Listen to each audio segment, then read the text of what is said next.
Should you buy or rent a home in New Jersey? My name is Alexander Wong, and I'm with Millennium Interstate Realty. Welcome back to this week's Real Estate Weekly, where we're going to talk about a certain topic for either buyers or sellers and cover it really quickly. So let's get right into it. So, deciding whether to buy or rent a home in New Jersey is a big decision with a lot to consider. So, today we're going to explore some of the pros and cons of each, as well as helping you make the best choices for your situation. First thing you're going to want to do is to think about how long you plan to stay in your home. If you're looking for a short-term solution or a long-term solution, that is going to play a big factor into your decision. Now, if you're looking for a short-term, renting might be more practical due to its lower upfront costs. But if you're settling down for a long haul, buying could be more beneficial to you. You'll spread those costs over time and start building equity in your property. So let's first go on to financial considerations. So first, let's talk about the money. When you're renting, it often seems cheaper up front. Owning a home comes with potential tax benefits that a lot of people aren't aware about as well, right? So you can actually do deductions on mortgage interest and property taxes. However, when you rent, you actually avoid the responsibility of paying those real estate taxes and handling your maintenance costs, which can add up for homeowners, right? Once again, this is all opinionated. I am not a legal financial advisor. If you need one, let me know. But this is just some guidelines to help you make a decision. So when you're talking about flexibility versus sustainability, right? Renting does offer that flexibility, especially if you need to move frequently or you're unsure about your long-term plans. This is definitely the better route to go, right?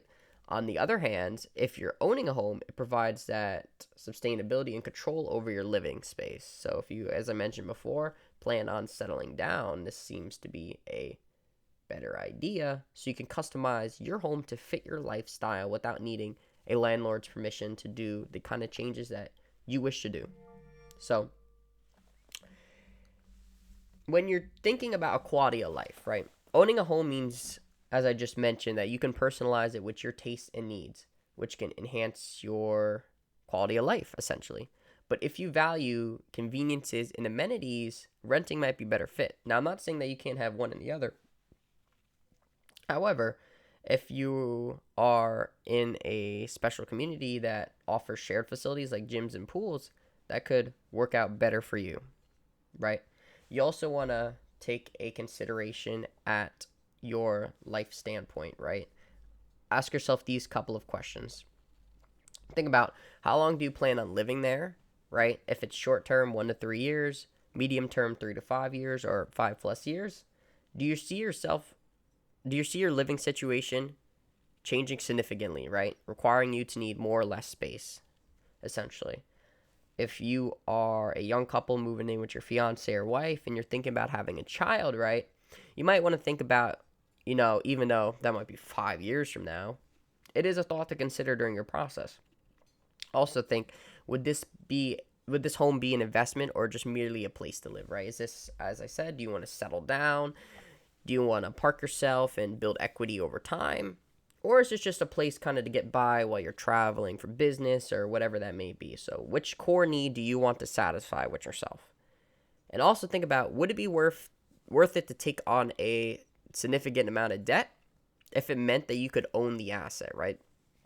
Because as we mentioned before, when you're renting, you're kind of just dishing that money out because you're paying someone to live in their place. However, when you're owning it, you actually get to build that equity. So let's say if you're renting at supposedly $2,000 a month, and let's say your mortgage is roughly $3,000 a month, just making up these numbers here. Over time, per year, right? $24,000 for renting, $36,000 for owning. However, that $36,000 doesn't get technically tossed out the window, right? You get to kind of park that into the asset.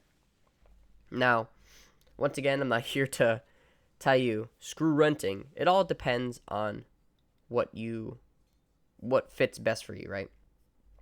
So owning the asset means you have to do the upkeep, take care of everything, where renting, when you have a contract to lease, you're not responsible for maintaining the property. Again, this depends on the lease.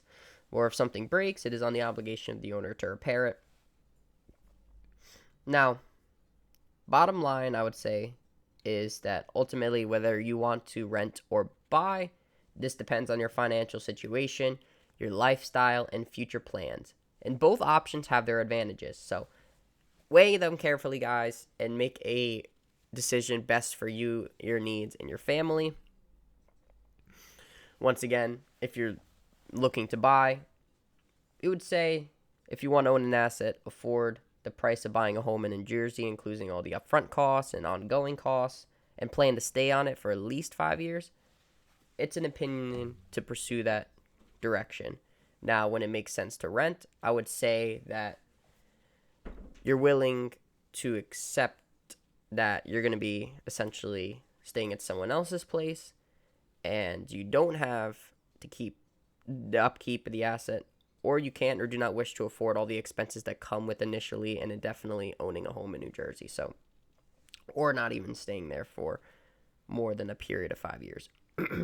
Anyways, that is all I have to say. It's once again my opinion, trying to help you guys if you need any help on making that decision, right? So those are just some topics to consider. If you need help with anything, please feel free to reply to this email. Reach out to me. It is linked up to my personal email. So if you reply to me, I'm going to get your message, okay? Reach out to me. My contact's down below. If you have any questions regarding mortgage lending as well, in the under this video in the email, it has my mortgage lender's information, his personal contact. So he's the owner of the company. Reach out to him and he can help you in any possible way he can. So thank you so much for watching, and I'll see you guys for next week, Wednesday weekly newsletter. Take care.